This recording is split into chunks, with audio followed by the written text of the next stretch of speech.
நம்ம ரவிதேஜா மற்றும் ஷீலாவோட ஆக்டிங்கில் நெக்ஸ்ட் அப்கமிங்கில் வரக்கூடிய ஒரு Telugu action commercial drama movie தான் மாஸ் ஜாத்ரா. இந்த படத்தோட தமிழ் விஷயமே நமக்கு ஓடிடியில் ரிலீஸ் பண்ண போகிறாங்க. இந்த படத்தோட ரிலீஸை பொறுத்த வரைக்கும் நமக்கு நெட்ஃப்ளிக்ஸ் தான் கிளைம் பண்ணியிருக்காங்க. தமிழ், தெலுங்கு, மலையாளம், கன்னடான்னு மொத்தமாக 4 லாங்குவேஜ் ரைட்ஸுமே நெட்ஃப்ளிக்ஸ்கிட்ட தான் இருக்குது. இந்த படத்தோட பட்ஜெட் அரௌண்ட் 70 crores.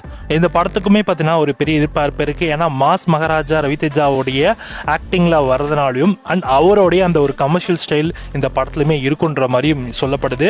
அது மட்டும் இல்லாமல் அந்த பழைய மாஸ் மகாராஜாலாம் எடுத்துக்கிட்டிங்கன்னா ரவிதேஜாவோட ஆக்டிங்லாம் வேறலாக இருக்கும். அதே மாதிரி ஆக்டிங்கை நீங்கள் இந்த படத்தை எதிர்பார்க்கலாம்.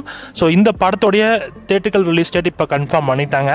வருகின்ற ஆகஸ்ட் 27 இந்த படம் நமக்கு தியேட்டர்ஸில் ரிலீஸ் பண்ண போகிறாங்க. தெலுங்கில் மட்டும்தான் ரிலீஸ் ஆகும். நமக்கு ஓடிடியில் வரப்போ 1 month கழிச்சு நெட்ஃப்ளிக்ஸில் தமிழ் டப்பிங்கோடு ஆட் பண்ணுவாங்க. So stay tune.